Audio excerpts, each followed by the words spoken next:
가자중학교 수학동아리 KMC입니다. 저희는 이번 수학 원리 탐구 축전의 주제로 4차원 도형인 정답부채에 대하여 연구하였습니다.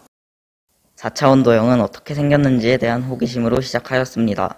1차원은 선, 2차원은 선으로 만들어진 면, 3차원은 면으로 만들어진 입체로 이루어져 있습니다. 그러면 4차원은 입체로 이루어진 어느 도형이 만들어질 텐데 너무 다양한 도형이 있지만 그 중에서 2차원 평면 도형에서는 정다각형, 3차원 입체 도형에서는 정다면체와 같은 가장 기본적이고 모양이 간단한 4차원 도형에 대해서 조사해보고 싶었습니다. 그래서 찾은 것이 4차원 도형 정다포체입니다. 정다포체는 정다면체를 4차원으로 확장한 것으로 정다면체는 모든 면이 합동인 정사각형으로 이루어져 있고 각 꼭지점에 모인 면의 개수가 같은 입체라면 정다포체는 모든 포가 합동인 정다면체이고 각 모서리에 모인 포의 개수가 같은 4차원 도형입니다. 여기서 포란 4차원 도형 정다포체를 이루고 있는 각각의 입체를 의미합니다. 정다면체는 정다각형인 면으로 이루어져 있다면 4차원 정다포체는 정다면체인 입체로 이루어져 있습니다. 정다면체는 한 꼭지점에 모이는 면의 개수가 같았다면 정다포체는 여기서 한 차원씩 높인 모서리에 모이는 포의 개수가 같습니다. 정다면체가 5개만 정해졌던 이유는 정다각형의 내각의 크기 때문이었는데 마찬가지로 정다포체는 정다포체를 이루고 있는 정다면체의 이면각에 의해 개수가 정해집니다. 이면각이란 그림과 같이 입체에서 면과 면이 이루고 있는 각을 의미합니다. 입체를 연결하여 4차원 도형을 만들기 위해서는 한 모서리에 최소 3개 이상의 입체가 모여야 합니다. 정다면체와 마찬가지로 3개 이상의 입체가 모이기 위해서는 이면각의 크기는 120도 미만이어야 합니다. 만약 120도 이상인 경우 3개의 입체를 모았을 때 360도 이상이 되어 4차원 공간에서의 도형이 만들어지지 않고 3차원으로 남거나 공간이 부족하여 도형 자체가 성립되지 않기 때문입니다. 정다면체의 이면각의 경우 피타고라스 정리와 삼각기를 이용하여 중학교 3학년 수준에서 충분히 대략적으로 구할 수 있습니다. 정사면체의 이면각은 약 70.5도로 한 모서리에 각각 3개, 4개, 5개가 모이는 총 3개의 정다포체를 생각해 볼 수 있습니다. 정육면체의 이면각은 보이는 것과 같이 정확히 90도입니다. 따라서 정육면체의 경우 한 모서리에 3개가 모이는 정다포체를 생각할 수 있습니다. 4개가 모일 경우 360도가 되므로 4차원 공간에서 4차원 도형을 이룰 수 없습니다. 따라서 정육면체로 만들 수 있는 정다포체는 한 종류입니다. 정팔면체의 경우도 피타고라스 정리와 삼각비를 이용하면 충분히 이면각을 구할 수 있습니다. 그렇게 구한 결과 약 109.5도입니다. 따라서 정팔면체의 경우도 한 모서리에 3개가 모여서 만들어지는 정다포체를 생각할 수 있습니다.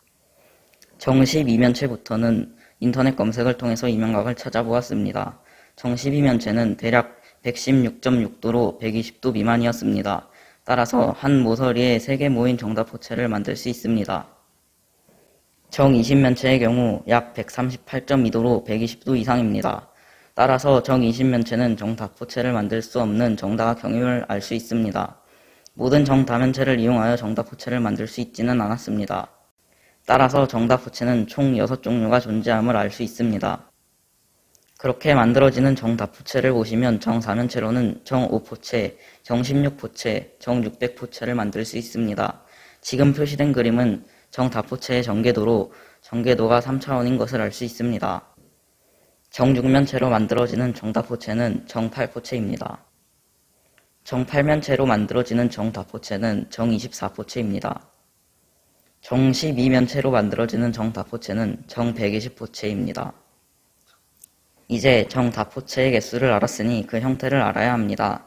4차원 도형은 어떻게 그릴 수 있을까요? 예를 들어 정육면체로 만든 정다포체인 정8포체에 대해서 살펴봅시다. 지금 나와 있는 그림은 정8포체의 전개도입니다. 4차원 도형의 전개도이므로 3차원의 형태를 띠고 있습니다. 이 도형을 이제 한 모서리에 3개가 모이도록 접어야 합니다. 그러나 3차원 공간에서 모서리가 만나도록 접으면 입체가 찌그러지는 것을 생각해 볼 수 있습니다. 따라서 4차원 공간에서 이루어지는 모습을 그대로 3차원인 우리가 사는 공간에 표현할 수 없음을 알 수 있습니다. 따라서 조금 왜곡하여 그 형태를 3차원에서 나타내어야 합니다. 그런 방법으로 표현하면 정8포체는 다음과 같이 옆면에 정육면체를 사각뿔테처럼 나타나게 표현하여 정8포체를 3차원에서 표현할 수 있습니다. 그렇게 3차원으로 투영하여 만든 4차원 정답포체의 모습입니다. 순서대로 정5포체, 정8포체, 정16포체, 정24포체, 정120포체, 정600포체의 모습입니다. 4차원 도형의 3차원 공간에서의 단면은 보는 방향에 따라서 다르기 때문에 3차원 공간에서는 다음과 같이 움직이는 형태로 볼 수 있습니다. 실제로 만들어서 확인해본 결과 상대적으로 적은 입체로 이루어져 있는 정5포체, 정8포체, 정16포체, 정24포체는 도형을 잘 살펴보면 어떤 식으로 각각의 입체가 표현되어 있는지 확인할 수 있습니다. 그러나 정120포체와 같이 많은 입체로 구성되어 있는 경우에는 직접 만들면서도 모든 입체를 확인하기 어려웠으며 정600포체의 경우는 600개의 입체를 모두 표현하지는 못하였습니다. 저희는 4D 프레임을 이용하여 정5포체, 정8포체, 정16포체를 만들어서 다른 학교 친구들도 체험할 수 있도록 하였습니다. 그림과 같이 정5포체의 길이를 피타고라스 정리와 닮음을 이용하여 계산할 수 있습니다. 계산된 결과로 처음에 4D 프레임을 만들었는데 실제로 만들어진 결과물은 생각보다 가운데 길이가 길어서 실패했습니다. 아마도 연결발과 연결봉의 두께 등을 고려했을 때 길이가 길었던 것 같습니다. 그래서 다음과 같이 수정하여 키트를 제작하였습니다. 정8포체도 피타고라스 정리를 이용하여 계산할 수 있었고요. 마찬가지로 실제로 만들어 보면서 길이를 수정하여 완성하였습니다. 정16포체 키트의 경우도 피타고라스 정리를 이용하여 마찬가지로 실제로 만들어 보면서 길이를 수정하여 완성하였습니다.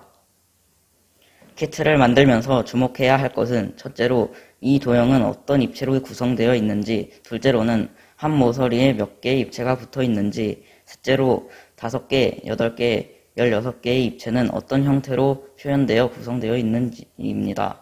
앞서 발표한 내용과 키트를 만들어 보면서 찾아보시길 바랍니다. 발표를 마칩니다. 감사합니다.